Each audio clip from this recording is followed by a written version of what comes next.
Alhamdulillah. Alhamdulillahi Rabbil Alameen. Wassalatu wassalamu ala Sayyid al-Mursaleen wa ala alihi wa sahbihi wa baraka wa sallama tasliman kathiran ila yawmiddin amma ba'd. Allah subhanahu wa ta'ala says in the Quran, من كان يريد العاجلة عجلنا له فيها ما نشاء لمن نريد ثم جعلنا له جهنم يصلاها مذموما مدحورا ومن أراد الآخرة وسعى لها سعيها وهو مؤمن فأولئك كان سعيهم مشكورا كلا نمد هؤلاء وهؤلاء من عطاء ربك وما كان عطاء ربك محظورا.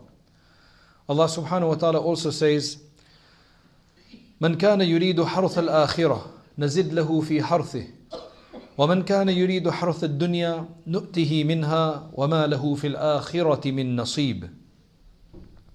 We have these two verses that I've just recited from Surah Al-Isra, the first verse, second one was from Surah Al-Shura. The conclusion of these two verses is that Allah subhanahu wa ta'ala is going to give people according to their intention, their motivation and their sentiment. What is your ulterior motive? What is your primary objective of your life? What is the ultimate ambition that you have? Based on that, Allah subhanahu wa ta'ala will give you. When we're talking about ultimate ambition, we can have a number of different ideas. Imagine that there is a particular objective that you want to achieve. There will be a number of steps that you will take to achieve that objective. Some of the steps that you will take to do that may have nothing directly related to your main objective, but it's just something you must do. For example, whatever your objective may be in your life, you still have to eat, you still have to drink, you still have to rest. These are not main objectives of life. These are things that you just have to do to go from day to day. Eating and drinking is not an objective in life, is it? Or is it for some people? Is there anybody here who eating and drinking is a big objective for them? There must be some people like this, that's a big objective for them. They must find a new restaurant every week or a new dish every week. Anyway, so these are things that you do on the way. The main objective is something else. Allah subhanahu wa ta'ala is saying in this verse that it depending on your main objective and ultimate goal in your life, Allah subhanahu wa ta'ala will give you based on that. So whoever's main objective is the crops of the hereafter, the fruits of the hereafter, then we will increase in these crops. And we will increase in this. And whoever's objective is the crops of this dunya, then we will also give him that thing. Whatever you want, Allah can give it to you. Whatever you want, you make an effort towards it, Allah subhanahu wa ta'ala will give it to you. A way to understand this is this. Imagine that somebody gives you a car, a brand new car, all tuned up, ready, with the fuel, charge, everything is ready. Take it, use it how you want. And mashallah, the car, it does exactly what you want it to do. Now that same car, you can take it to do something good with, or you could take it to do something bad with. It's up to you. It will do whatever you want. If you want to go downtown to a club, a pub, whatever it is, a bar, it will do that. If you want to come on a Saturday night to Holmlia Masjid to listen to some discussion about Allah subhanahu wa ta'ala and His wonderful people and be with the Muslim brothers and sisters, and you can do that. The car will take you. The car is not going to say, no, I refuse. No, I'm not going to take you this way. The cars aren't smart enough like that yet. Maybe one day they'll do that with the artificial intelligence that we're dealing with. Somebody will put a righteous chip in it, or somebody will put an atheist chip in it. They say, no, you can't go to the masjid with it. You can't go to the masjid, that's all false for you. Because it's atheists. Right? So, whatever is your desire, the car will do it for you. Likewise, in this world, Allah subhanahu wa ta'ala has given us a body, He's given us a mind. He's given us free will. We all experience free will. And He tells us, okay, this is what I want you to do because this is beneficial and this is harmful. If you want to do that, you'll still be able to do it. فَمَنْ شَاءَ فَلْيُؤْمِنْ وَمَنْ شَاءَ فَلْيَكْفُرْ. You can do whatever you want. You've got the energy. There's enough, energy to do that. But we will then score you. We will give you a score and reckoning based on what you have done with the energy that we have provided you, with the power we have given you. That is what this is all discussing, that if you want the dunya, Allah will give it to you. If you make enough effort for the dunya, you'll get it. And if you make effort for the akhirah, then we will give it from there. And as I say, it doesn't have to be mutually exclusive. It's just what is your main focus. If your main focus is this dunya, then akhirah can't come into it. Because the dunya is first, the world is first. Akhirah comes afterwards. If my main objective comes first, the second objective, that objective is too far out. It can't come into this equation. If my focus is the second akhirat objective, I must go through the dunya to get to the akhirah. So I must do things in the dunya. I must eat, drink, work, sleep, acquire, do business, whatever it is. But my main focus is the akhirat. So all of this that I will do it with the focus of the akhirat. Do you understand? Of the hereafter. But if I do everything with the focus of this world only, there's no way you can bring akhirat in it, because akhirat only comes afterwards. It's just simple logic. Now, today, I'm not going to go into too much theory. As the topic suggests for today, is Fudayl ibn Iyad. Now, he's a person who's inspired me hugely. Just reading his story, because he is a person who's tasted the dunya, and then he's made his main focus seem to be the dunya first, then his focus became the akhirah. It's related that his father was a very, very righteous man. Unfortunately though, in the beginning, Fudayl ibn Iyad seemed to have gone on the wrong track. And he got probably into the wrong company or whatever the problem was, but he ended up becoming a robber, a bandit. He became so notorious that everybody knew about him. And people would be concerned when they would go past his area. Because if you had any goods on you and you were going past, his men would stop you and rob you. So he became well known for banditry. Basically, his full name is Fudayl ibn Iyad, son of Iyad, son of Mas'ud, son of Bishr. He was from a Tamimi tribe. So he was originally an Arab tribe, originally from Arab descent, Al-Yarbu'i, but he was born in Khorasan. And Khorasan is basically part of Iran, or most of Iran, part of Afghanistan, part of Turkmenistan. All of that is called Khorasan in those days. That was a famous area. It was part of the Silk Route. The Silk Route went through Khorasan. So he was born in Samarkand. Samarkand today is in Uzbekistan. Samarkand is one of the main cities of Uzbekistan today. Then he was brought up in a place called Abi Ward. If you want to check it online, it's a small area, Abi Ward. And then afterwards he went to Kufa. In later life, when he became a decent person, he went to Kufa.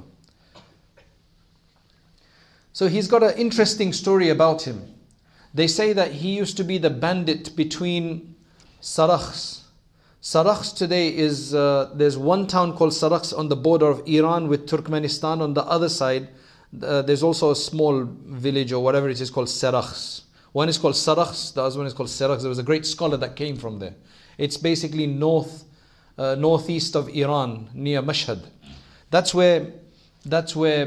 Sarakhs, and further up from there is where he used to be. So that was on the Silk Route, and mashallah, it was a very lucrative project. All the big, imagine in these days, all the big supply trucks were going past. So he would just stop them and he would take everything from them. So everybody knew about that. It's related that the reason why he came out of that industry, he stopped robbing people, is because even bandits and even robbers and highwaymen, they fall in love. Because love is something that it happens to everybody, right? You fall in love with somebody, right? Any of you not fallen in love with anybody yet? So he fell in love with a woman, and it looks like he couldn't have her, but he got so enamored with her love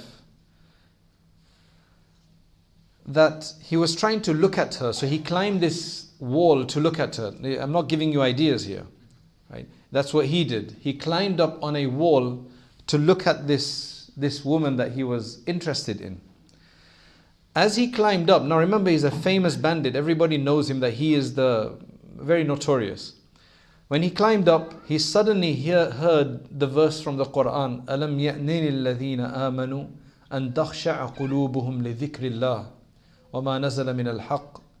Somebody was reciting, within that area, somebody was reciting, and those words, they came to his ears. What it means is, hasn't the time come for those who believe? He was a believer, but he'd just gone on the wrong track. Hasn't the time come for those who believe that their hearts start to fear for the sake of Allah? Their hearts become filled with fear for the sake of Allah. وَمَا نَزَلَ مِنَ الْحَقِّ. And that which, the truth which Allah has sent down. Come on, you've been away too far for too long now. Hasn't the time come? Come on, you must think about this. These words are very powerful. وَلَا يَكُونُوا كَالَّذِينَ أُوتُوا الْكِتَابَ مِنْ قَبْلِ. And he should not be like those who were given the book beforehand. A long time passed over them. And then after that, the heart became hard.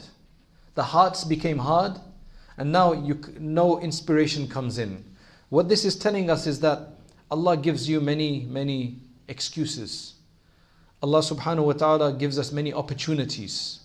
And if a person doesn't take it, and each time we block it out, we become harder in our misguidance.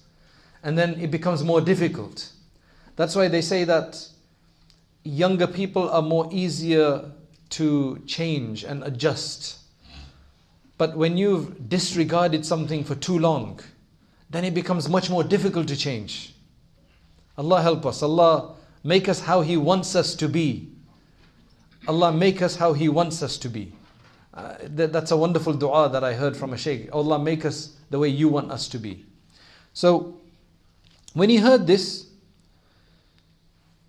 remember he's an Arab, and he heard this, that hasn't the time come? أَلَمْ يَأْنِنِ الَّذِينَ آمَنُوا أَن تَخْشَعَ قُلُوبُهُمْ لِذِكْرِ اللَّهِ. He suddenly said, Bala ya Rab, of course ya Rab. Something hit him at that time, and he said, yes, of course, this time has come. قَدْ آن, it's come at this time. So he went back, and that night he spent among these old buildings. That night he spent among these old buildings, and that was actually on a main path, on the main route. So on the side of that, that's where he spent the night. What he discovered was that there was a caravan, of traders who had also stopped in that area. He could hear them.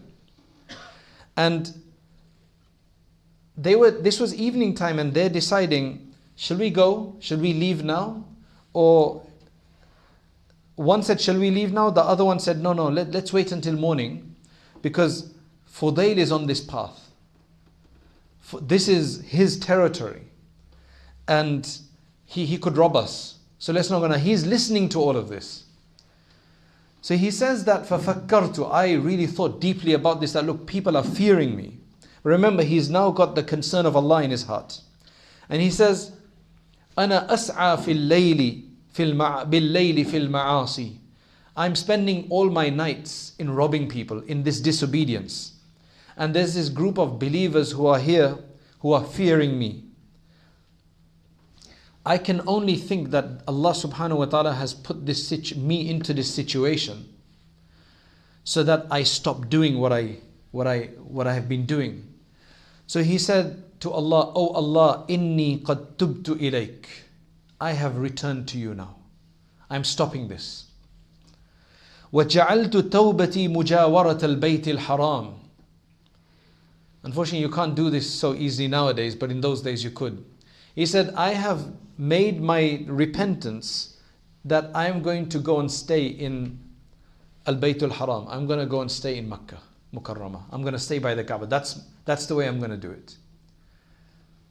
A lot of people even today, when they make tawbah, then they go for Umrah, they go for Hajj.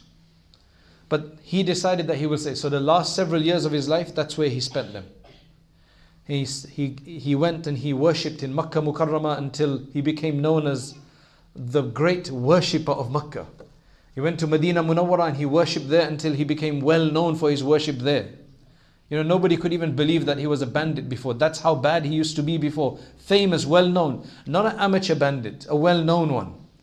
A well known highway person, a robber. And then eventually he became known as Ya Abid al-Haramayn. Abid of the two harams. Both Makkah Mukarramah, Medina Munawwara. What a wonderful name that now in history that's the name he goes by. Abid al-Haramayn. There's only another person who has a similar name to him, whose name is Imam al-Haramayn, who came several centuries after him.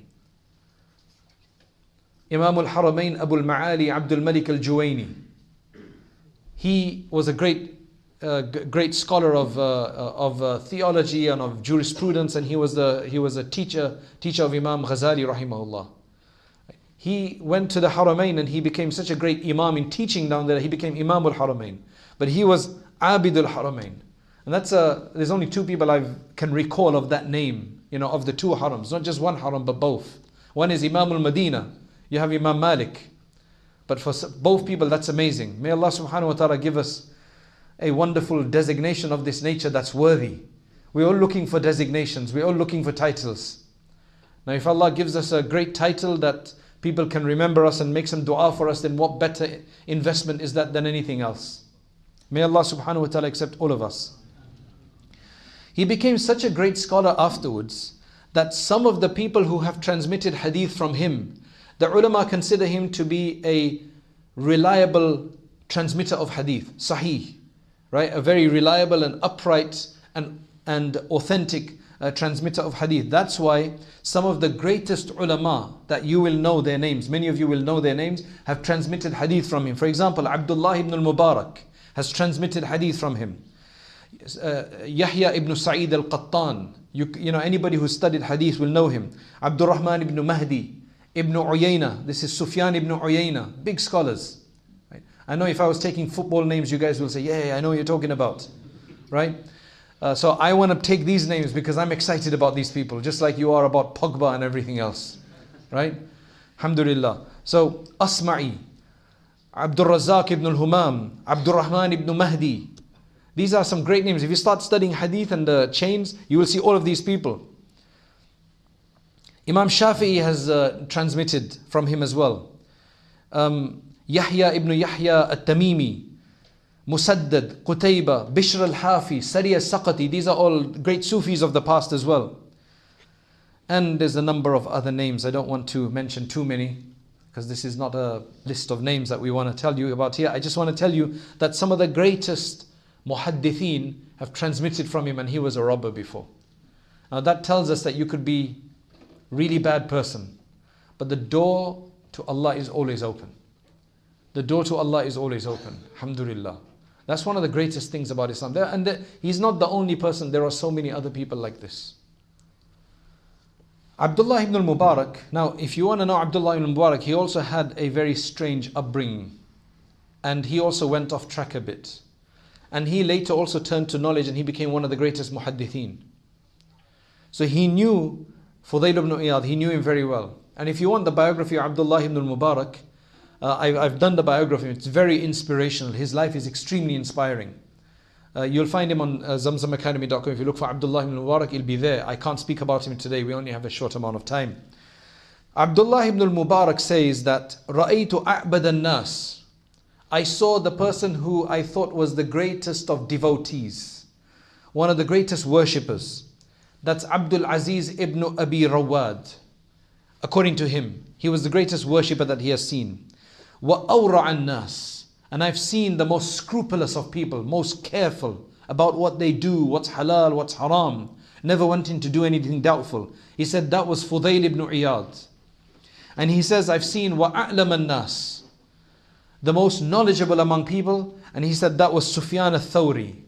And I have seen the most juridical and juristic insight, possessing most juristic insight among people, and that was Abu Hanifa rahimahullah.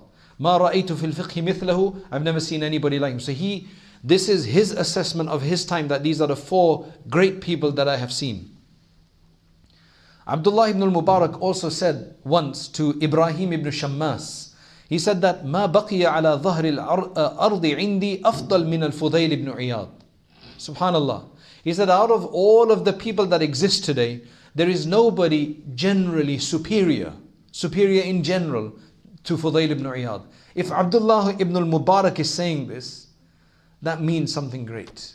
Because Abdullah ibn al-Mubarak was no small person. He was a great scholar, and for him to rate somebody like this is amazing. In fact, Harun al-Rashid, the Khalif, he said, ما رأيت في العلماء أهيب من مالك.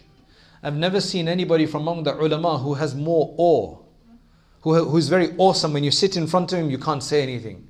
That was Imam Malik, he said. And in Imam Malik's gathering, when he used to come to teach hadith, he used to dress in a particular way with a turban. He used to have a special fragrance, bakhur put on because of the respect for hadith. And they say that you could hear a pin drop in that gathering because it was so silent. They had so much respect for Imam Malik. Yet he was such a soft person.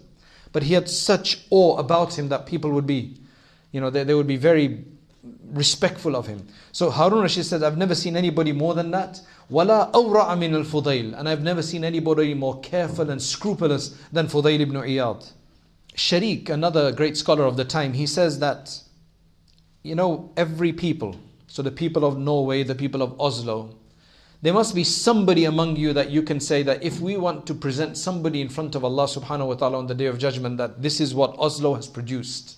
Of one person we can say who did the best that he could. Would there be a name that you can think of? Do you see what I'm saying? Do you see what I'm asking? There is one kind of role model person in every area. And this Sharik is saying that لَمْ يَزَلْ لِكُلِّ قَوْمٍ حُجَّةٍ فِي أَهْلِ زَمَانِهِمْ. Every time for any group of people, they will have somebody who will be their proof. Somebody they will take a lot of pride in. Right? He's their hujjah, their dalil, their proof that we've got somebody.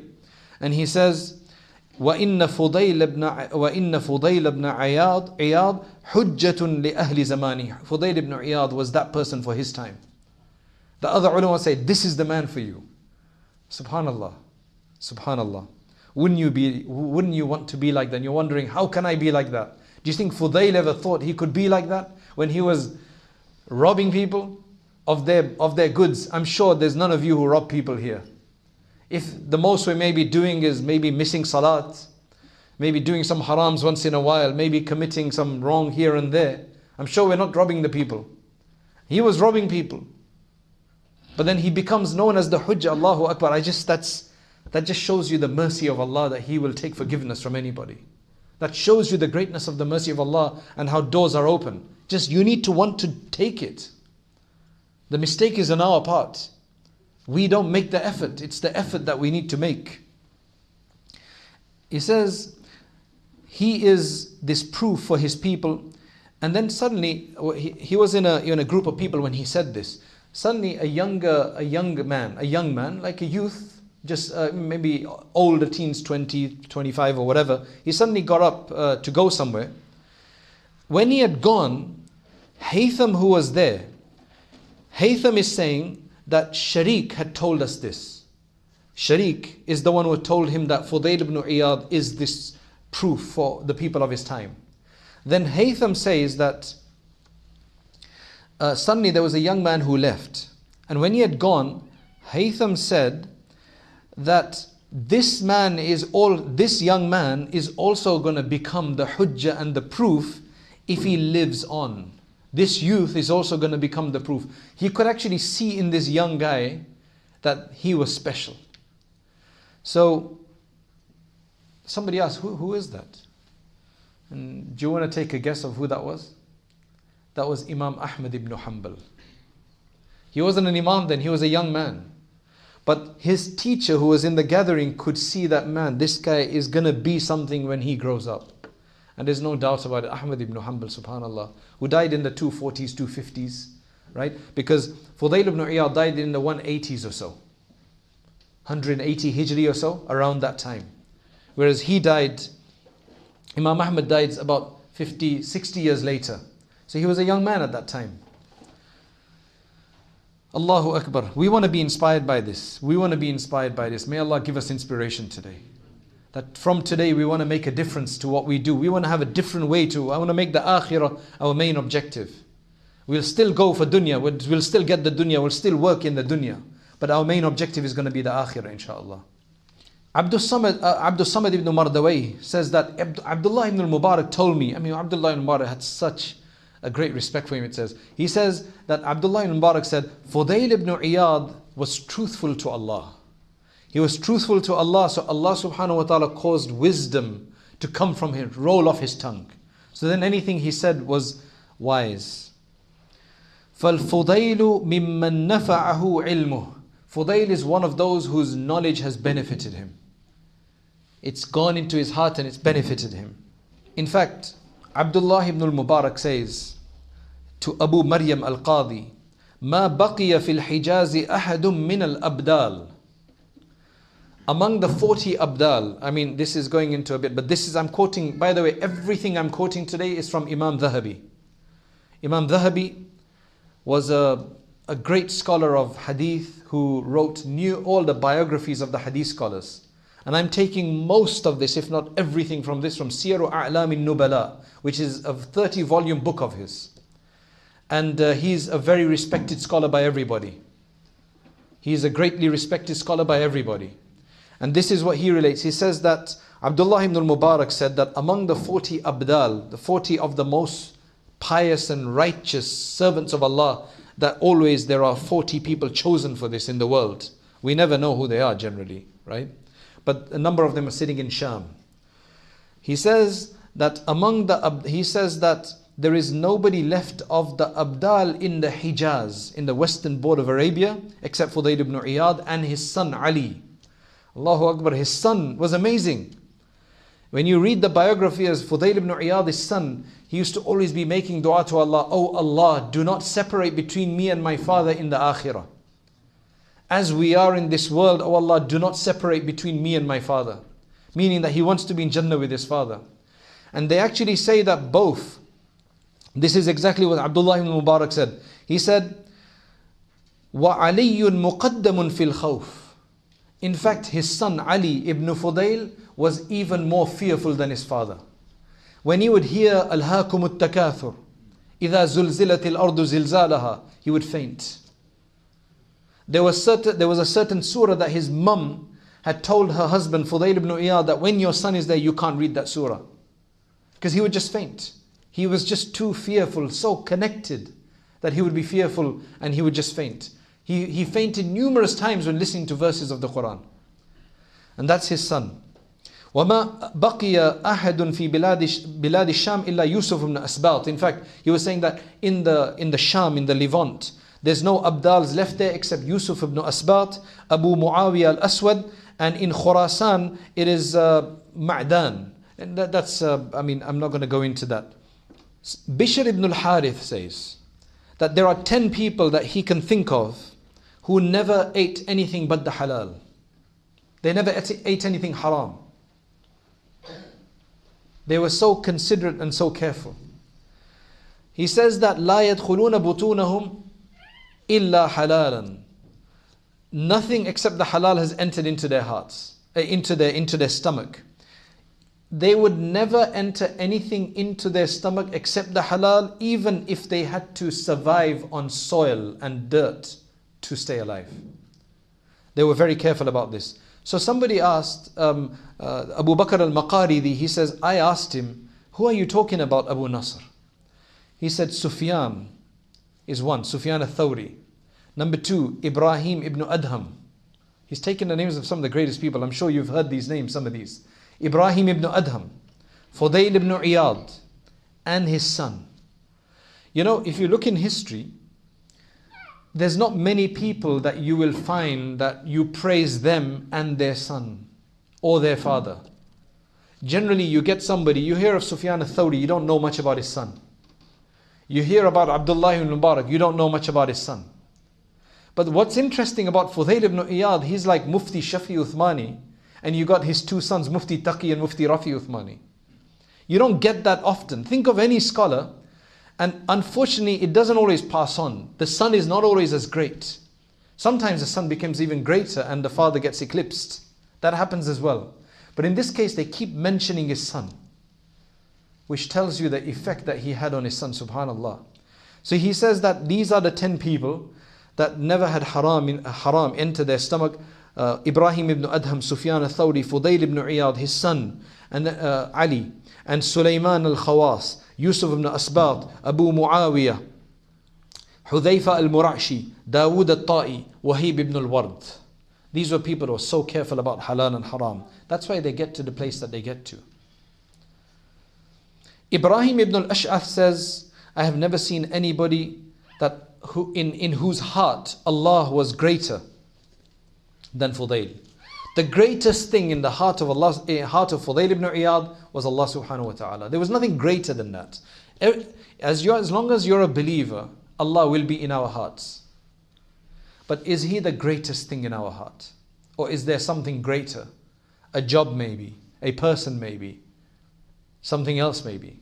Or is Allah the greatest thing in our hearts? So then he says, what was the proof that Allah was the greatest in his heart? These are the proof. Whenever he would remember Allah, or if Allah was remembered by him, or if he would hear the Quran, you could see the fear and the grief come over his face. And his eyes would start pouring. And then he would start crying to such a degree that the people who were sitting there would just feel sorry for him. That's how much he would cry. And I've never seen anybody, he says, who always focused on Allah so much in everything.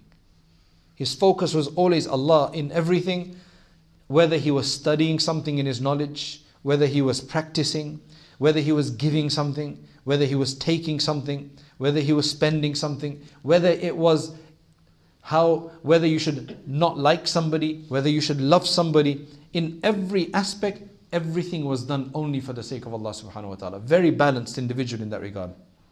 In fact, he says that once, if we used to go out with him to a janazah, to a funeral, then he would, throughout the way, he would use that opportunity to advise us, to counsel us. Throughout that journey, he would do that. And he would do this and he would be crying as though he is going to be buried. It would be as if he is seeing us off. Like he is greeting us and he is giving us advice. Look, don't do this, don't do it, don't, as though he is going to be buried. Until we would reach the graveyard. And he would sit there, he would sit there until it was all done. And then after that he would stand up and he would come back and it would be as if he had died and come back to life. And he's just had an experience. Very intense. Fuḍayl ibn Iyad used to say that you cannot become adorned and beautified with anything greater than truthfulness and seeking the halal. That will give you the most adornment. That will give you the greatest beauty. And people respect that. His son said to him, his son was infatuated with his father, it seems. His son said to him, Ya abati, inna al-halala azizun. So he said to his father, Ya abati, my father, halal is difficult to come by. He said, my son, wa inna qaliluhu inda Allahi kathir. Even though it's difficult and you only get a small amount, the small amount that you will focus on that for Allah, that will be great. The value of that will be great because of your sacrifice that you give. So if you do find things difficult to come by, then your sabr on it is going to be valued by Allah subhanahu wa ta'ala. So don't think that Allah is going to say, man, why you were too strict for? You should have just eaten. Say Bismillah and eat. Allah won't say that to you. If you genuinely, if you doubt what is proper halal and you doubt that, that's haram. But where there's doubt and you avoid it, because the Prophet ﷺ said, دَعْ مَا يَرِيبُكَ إِلَى مَا لَا يَرِيبُكَ. Avoid what puts you in doubt to what doesn't put you in doubt. Alhamdulillah. These are all advices. These are all advices of this great man. Fuḍayl ibn Iyad also used to say that, مَنْ خَافَ اللَّهَ لَمْ يَدُرُّهُ أَحَدٍ. anybody who fears Allah, nobody can harm him. Because that harm will be nothing. He fears Allah. Allah will protect him. وَمَنْ خَافَ غَيْرَ اللَّهِ لَمْ يَنْفَعْهُ أَحَدٍ. And if he fears anybody but Allah, then nobody can properly benefit you either. He also said, Abdullah ibn Malik asked Fudayl ibn Iyad, "O Abu Ali, father of Ali." You know, the Arabs, they use these patronyms for them. Once you get a son or a daughter, then you get a new name, right? So, "O Abu Ali, mal khalas mimma nahnu fi." How are we going to extract ourselves from this trouble that we're in? What is the way out? How do you survive this? Tell me. Fuḍayl ibn Iyad said to him, "Okay, let me ask you a question. You tell me, Man ata Allah, hal tadurruhu ma'siyatu ahad?" You know, basically, I think what the issue was is that, look, you got all of these people who are committing sin around you.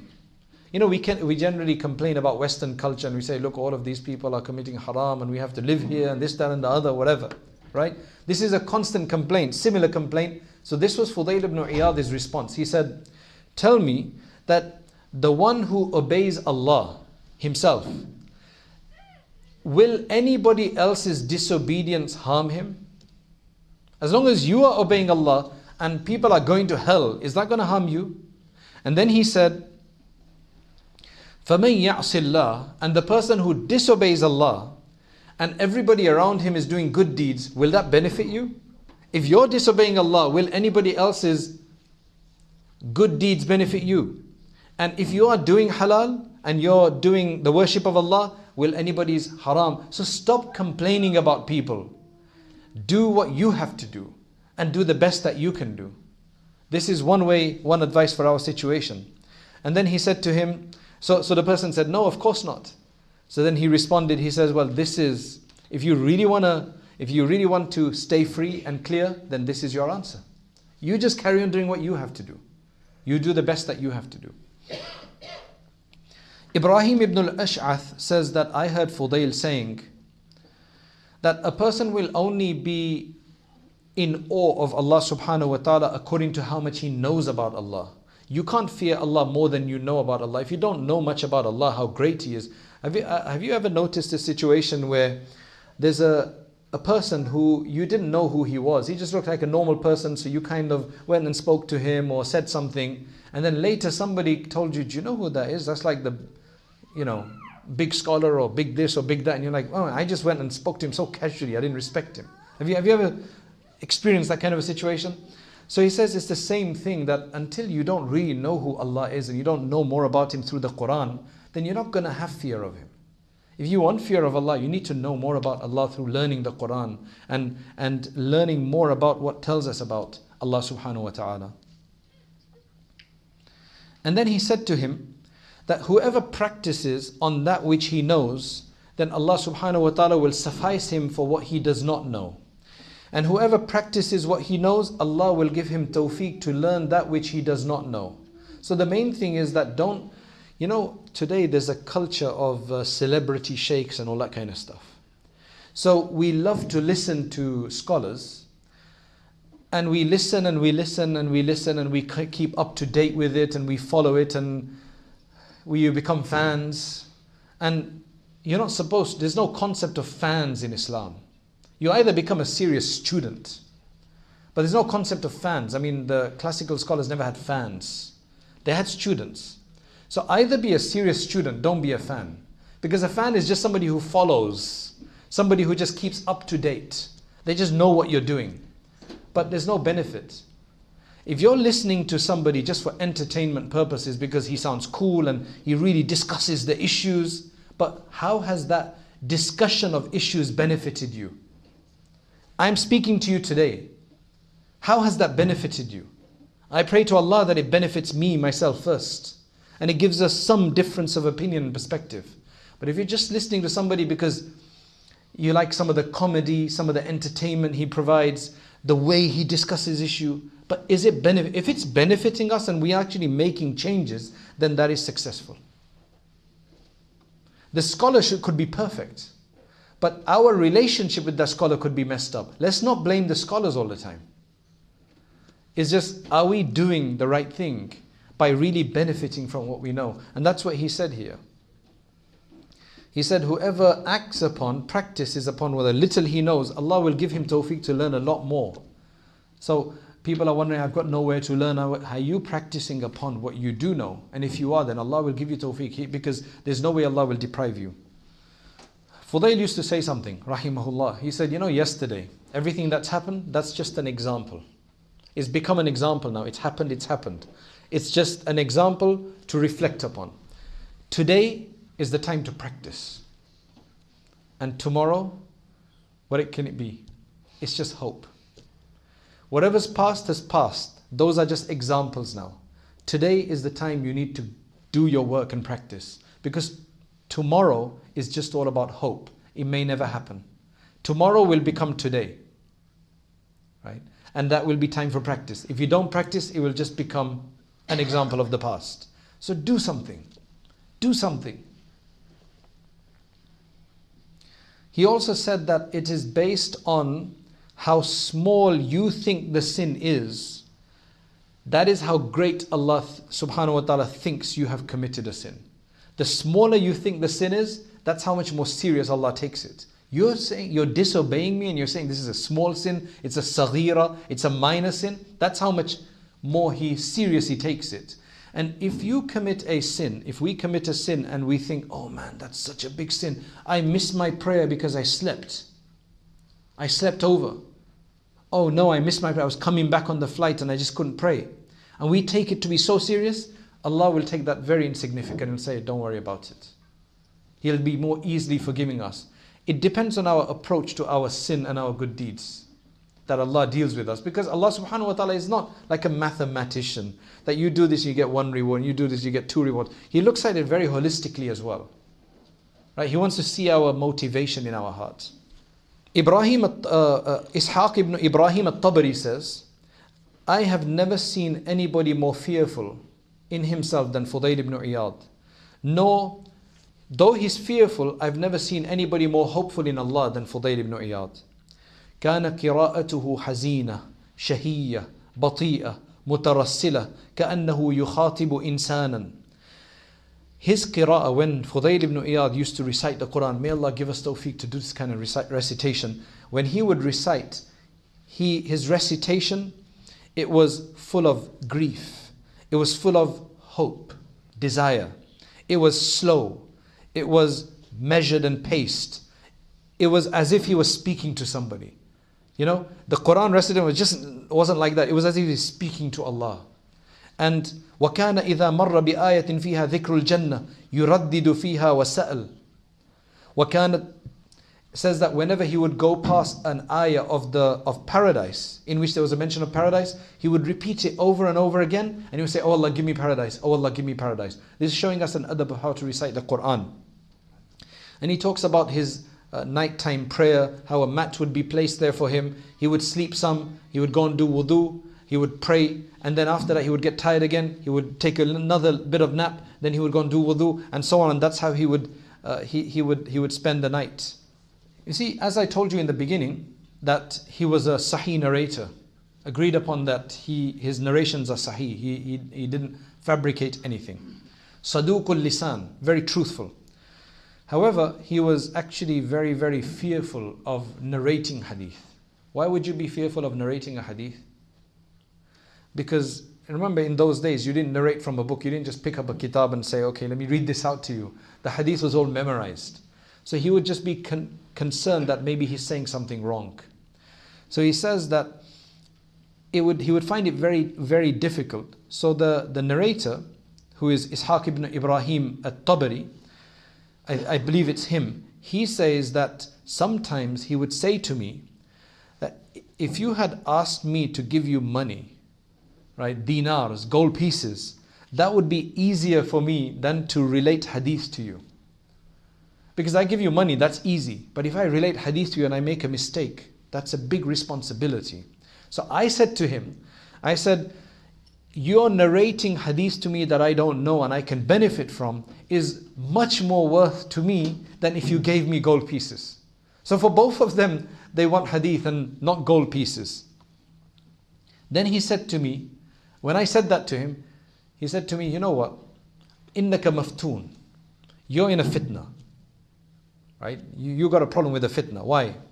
Because by Allah, if you practiced upon what you have already heard from me, you know, all the hadiths that you already know, if you practiced upon that, then that would occupy you enough from those hadiths that you haven't heard.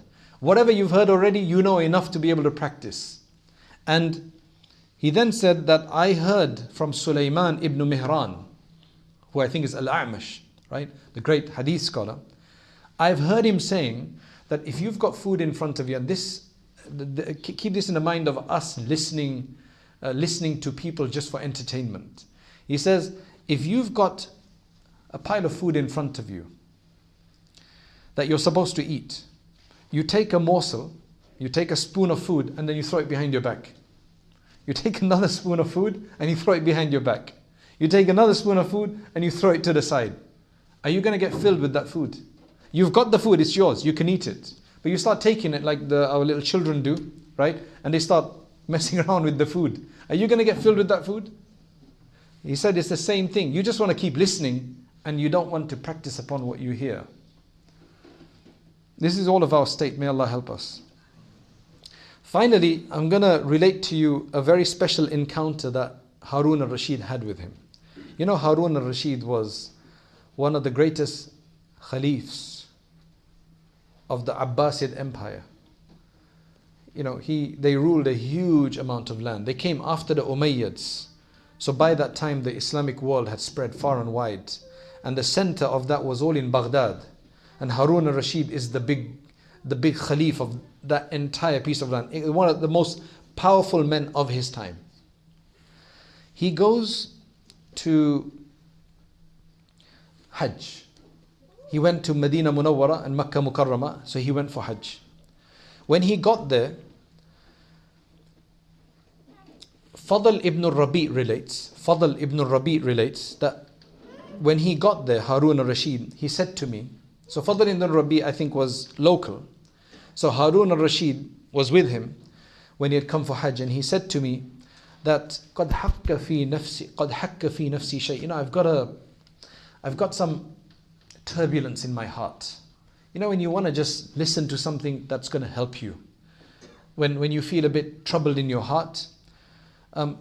Is one of the ulama here, one of the awliya here that I can speak to who can give me some benefits?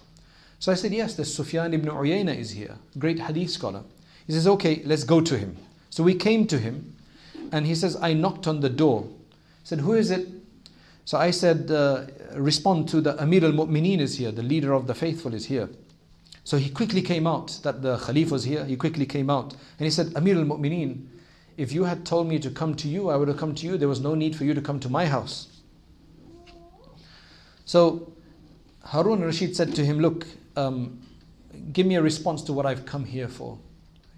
So he spoke to him for a while, and then Harun al-Rashid said to him, do you have any debts to pay off? So he said, yes, I have.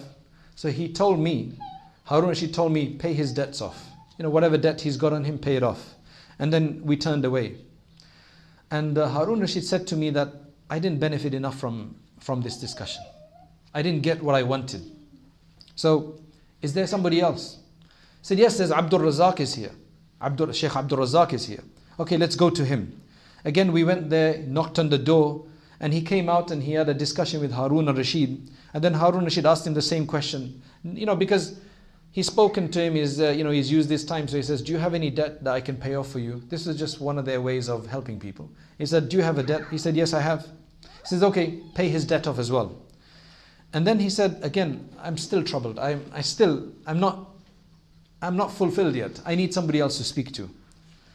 Is there somebody else? He says, well, there's Fuḍayl ibn Iyad as well. Remember, Fuḍayl ibn Iyad is now in the Haram, right? You know, after he made Tawbah, he actually went to Kufa and he studied there for a while. He was in the gatherings of Imam Abu Hanifa rahimahullah as well. And he studied there. And then after that, eventually he stayed in the Haramayn to do his worship. So he's there. Okay, let's go to him. We came to him and we found that, we were told that he's in prayer.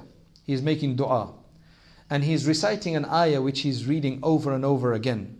You could hear that from outside, because in those days the houses weren't all that, large and whatever. I mean, it was probably inside the room you could hear him read. So Harun Rashid said, at least knock on the door. So I knocked on the door.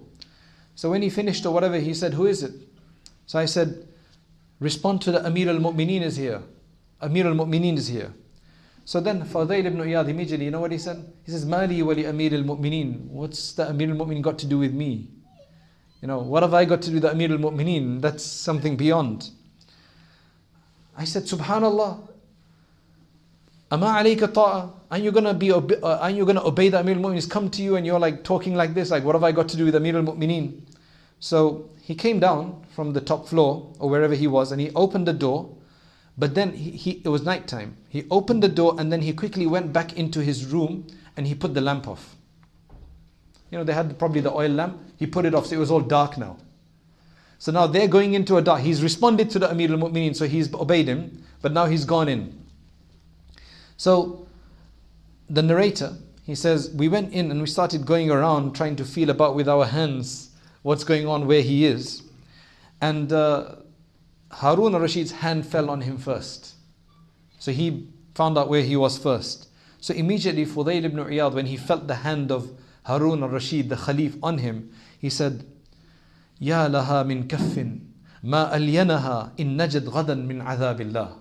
He said, what a soft hand. He said, what a hand, how soft it is, if tomorrow it can be protected from the punishment of Allah. That's how he starts it off. And I thought to myself, the narrator is saying, I'm saying to myself, today it looks like he's going to give him straight talk coming from a righteous heart. This is straight talk coming from a righteous heart. Maybe this is what Harun Rashid needs. So Harun Rashid said to him, look, I've come to you for a particular reason. May Allah have mercy on you. So Fuḍayl ibn Iyad started. He said, Umar ibn Abdul Aziz, rahimahullah, when he became the Khalif, when he was put into the position of Khilafah, there's a long story of how he became Khalif. He became Khalif by accident. He wasn't supposed to be the next Khalif. He was a governor of Medina Munawwara, but his cousin who was the Khalif passed away. His children were too young. So then they suggested that he become Khalif. So he became Khalif by accident. But when he became the Khalifa, he called over three of the great scholars of the time. Salim ibn Abdullah ibn Umar, Muhammad ibn Ka'b, and Raja ibn Haywa. He called these three great people and he said to them, look, I have just been put in this test. This is a test for me. To be given the Khilafah, to be given authority, this is a massive test. Right? فَأَشِيرُوا عَلَيَّ, give me some mashwara, give me some advice. So Fuḍayl ibn Iyad is recounting this, and then he says, look, Umar ibn Abdul Aziz considered this to be a test, and you people, you and your companions, you think this is a bounty that you are the Khalif. You think it's a bounty. And then Salim said to him that if you want to be saved, then you need to be fasting from the dunya, and your iftar needs to be your death. Like, you're not going to be concerned for your dunya anymore. And that's why Umar ibn Abdul Aziz was a playboy before he became the Khalif. After he became the Khalif, he dropped everything. He dropped everything. It's a long story. Then Ka'b ibn Ka'b, the second scholar, said to him, if you want to be saved from the punishment of Allah, then look at the advice he gives him. He says, then the older Muslims should be like fathers to you, like the way you treat your father. The middle-aged Muslims should be like brothers, and the younger Muslims should be like children. So you should respect your father, you should honor your brother, and you should have compassion on your children. That's how you should deal with people. This is actually really wonderful. Now, the third scholar, Raja ibn Haywa, he said, if you want to be protected from the punishment of Allah, then you should love for the Muslimin that which you love for yourself, and you should hate for the Muslims that which you hate for yourself. And then after that you can die and you'll have no problem. Fuḍayl ibn Iyad recounts this story to Harun al-Rashid, and he says to him that I have fear over you, a great fear, on the day that the feet will slip, on the day of judgment. Do you have, Amir al-Mu'mineen, Rahimakallah, may Allah have mercy on you, do you have such people who can give you these kind of advices? Do you also have people like this? Now let me tell you something at this point. Recently I spoke to a very prominent individual, and what he told me is, I was asking him some questions about why certain decisions are being taken by certain rulers of the world in this current time. They look so crazy. They're making mistake after mistake, but they're taking some really, really crazy decisions that doesn't seem rational in our minds. Why would somebody do that? So he explained to me that, look, what happens is that when you are put in a place of authority, right, as a responsible person, and you have number of different departments, you're heading all of these departments that you need to make decisions in, right? So now your ministers or your advisors, they're coming to you and saying, look, this is what it is. Depending on what whether the information is accurate, not accurate, proper or not, they can tell you whatever. You don't have time to Google everything. You don't have time to do your independent research. You're the main boss. You're making the decisions. So they're coming and you have to make several decisions a day. And you don't have enough time to look at this from a third person's perspective. You're too involved. You're tunnel-minded almost. So you're saying, yes, yes. Even if you have a good intention, you hardly have time to make your salat. You hardly have time to even do exercise for yourself, right? It's just too fast moving. Even if you have a good decision, it depends on what you're hearing. You have no time to think otherwise, right? Because you're so involved in it. This is a general problem in everything. So, you can take it as how you like, but this is a reality that when you get stuck in something, then you're in the woods. You can't see from outside that, hey, what's going on? Let me take a better look. The effect that I'm having, the decision I'm making, are they really wise or not? You're only seeing the details surrounding you or what people want you to see, and that gets even worse. May Allah subhanahu wa ta'ala give the best to our leaders. May Allah subhanahu wa ta'ala guide them. And that's why it's important that, people make dua for their leaders. Because if they do good, then it's good for everybody.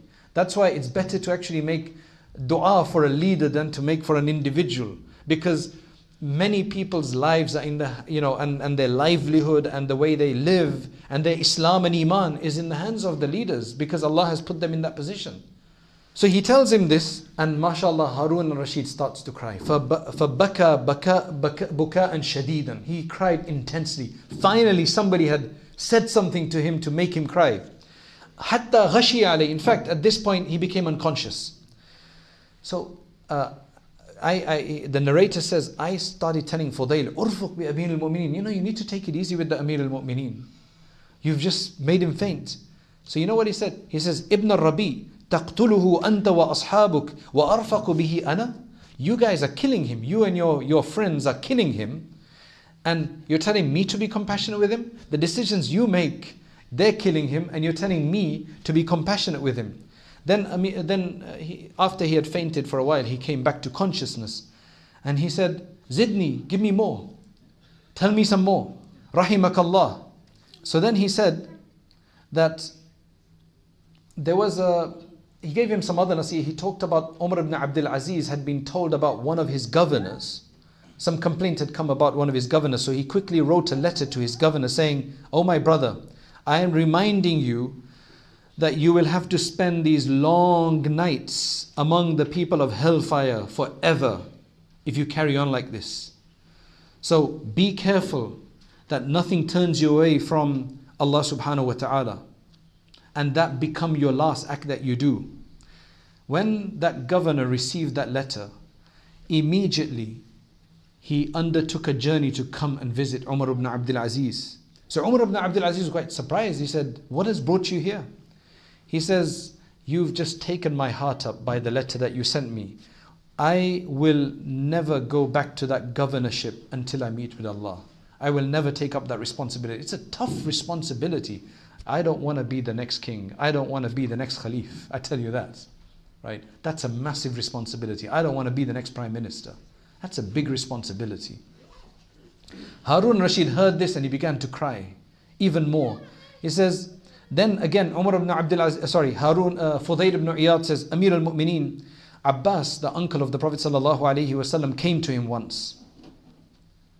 And the Prophet ﷺ said to him that imara, to be the leader, is a cause of great loss and remorse on the Day of Judgment. If you can avoid being an Amir, then do so. And Harun Rashid started crying even more, right? Harun Rashid started crying even more. He says, tell me some more. So then Fudayl ibn Iyad said to him, O beautiful faced one, you are the one who Allah subhanahu wa ta'ala is going to ask about all of the creation on the Day of Judgment. If you can protect this beautiful face of yours from the hellfire, then do so. Then do so. And if you can wake up in the morning and you have no hatred and enmity towards anybody from among your subjects, then that is the best thing, because the Prophet ﷺ has said that whoever wakes up in the morning and they've got hatred for somebody in their heart, they will not receive the fragrance of paradise. Harun Rashid cried, continued to cry. And then he said to him finally, he said, have you got a debt on you? Do you owe anybody money? Do you have a debt on you? So immediately Fudayl ibn Iyad says, yes, I do. I've got a debt to my Lord, which he hasn't taken to account, which he hasn't taken me to account for. And my destruction it will be if he asks me about it. And it will be my destruction if he scrutinizes it. And it will be my destruction if he doesn't tell me how to extract myself from it. So Harun Rashid said, I don't mean that kind of a debt. I mean, do you owe anybody anything? So he says, my Lord has never told me to do that, which means I don't take debts from people. Anyway, he says, give him 1,000 dinars. Give him 1,000 dinars, and he says, go and spend this on your family, or go and use it to worship your Lord with. He says, Subhanallah, ana adulluka ala tariqi najah wa anta tukafi'uni bimithli hadha. I am telling you how to get away from the hellfire, and you are telling me about this. You're talking about money while I'm telling you about the hellfire, or while I'm telling you how to save yourself. Sallamakallah wa waffaqak. May Allah keep you protected. May Allah give you tawfiq. And then after that he became silent. He wouldn't speak to us anymore. So we left. Harun said, Abu Abbas, he said to me, the narrator, that when you take me to somebody, then take me to somebody like him. This is the Sayyidul Muslimin. This is the leader of the Muslimin. This is the real leader of the Muslimin. This is who you should take me to. After we'd left, his wife, Fudayl ibn Iyad, his wife must have come in because she was hearing all of this. And she said to her husband that, you know what kind of trouble we're in. We don't have any money. You should have taken the money. He gave the money to you. We're hearing this from outside. So he said to her that إنما مثلي ومثلكم كمثل قوم لهم بعير يأكلون من كسبه فلما كبر نحروه فأكلوا لحمه. That, you know, our example, my example and your example is like this, that it's like a group of people who use this camel for all of its life, and they rent it out and so on, and they benefit from its earnings, and when it gets old, then they sacrifice that camel and they eat his meat. That's how your example is. Basically saying that all this time we've stayed away from this and that's how it's benefited us. Now that we're old, now you want to do this? Harun heard this from outside and he says, quick, let's go inside. Maybe he will accept the money from us now. Right? Because maybe his wife has softened him out. When Fuḍayl heard about this, he went and sat somewhere. Harun Rashid went back in and he sat next to him. And he was speaking to him, but Fudayl ibn Iyad would not respond to him. And then suddenly there was this a servant or slave girl came out, and she said to the Amir al-Mu'minin, I don't know if she knew who he was or not. She said, Ya hadha qad adayta shaykha mundu al-layla. You've been troubling the shaykh all night. Fansarif. Now leave. So then we left. Subhanallah. He left. Subhanallah. This just tells us, subhanAllah, what I'm most amazed about by this story is where he started. Now it's understandable if he had come from this great, scholarly family and so on. So yes, his father was a, mashallah, righteous person. And I have no doubt that it was his du'as that brought him back. Like, I got no doubt about that, because I've seen this happen so much. I've seen children and their father's righteous, but somehow they've gone off track. And the father or the mother, they make a lot of dua. I've seen people like that. I've seen a guy who used to drink, and now he's a great scholar, and many people love him. And in his university days, his friends tell me that he was drinking in university. And he's a big scholar right now. Right? And I've seen his father and the dua he probably makes. So don't ever stop doing dua for people, especially for your children, even if they go off track. They may go off track for 4 or 5 years or whatever, but inshallah they will come back. If you've given them a good upbringing, then that is very important. We must give our children a good upbringing, regardless of the situation. We may make mistakes, but inshallah Allah forgive us our mistakes. But the main thing is that regardless of our situation, as I mentioned before, we're not robbing people, inshallah. If we're doing any sin, it's these other weird weakness sins. And inshallah, if Allah wants to forgive us and shoot us up somewhere to some other state, that's absolutely possible. And I believe in here there are huge amount of advices that inshallah we can ponder over. Saying any more than this would be just too much to take in for one day or one night anyway. May Allah subhanahu wa ta'ala give us the tawfiq. May Allah reward you for sitting here, and may Allah make this a beneficial gathering, one of great benefit. And jazakumullahu khairan wa akhiru da'wana and alhamdulillahi rabbil alameen. I have read Imam Ghazali's Beginning of Guidance, and it's beneficial. However, some of it is difficult to practice. Is his advice what it takes to get to Jannah without punishment? I think I mentioned this earlier in the previous talk, that if you do read Imam Ghazali's book, it's hugely beneficial. Imam Ghazali's Beginning of Guidance.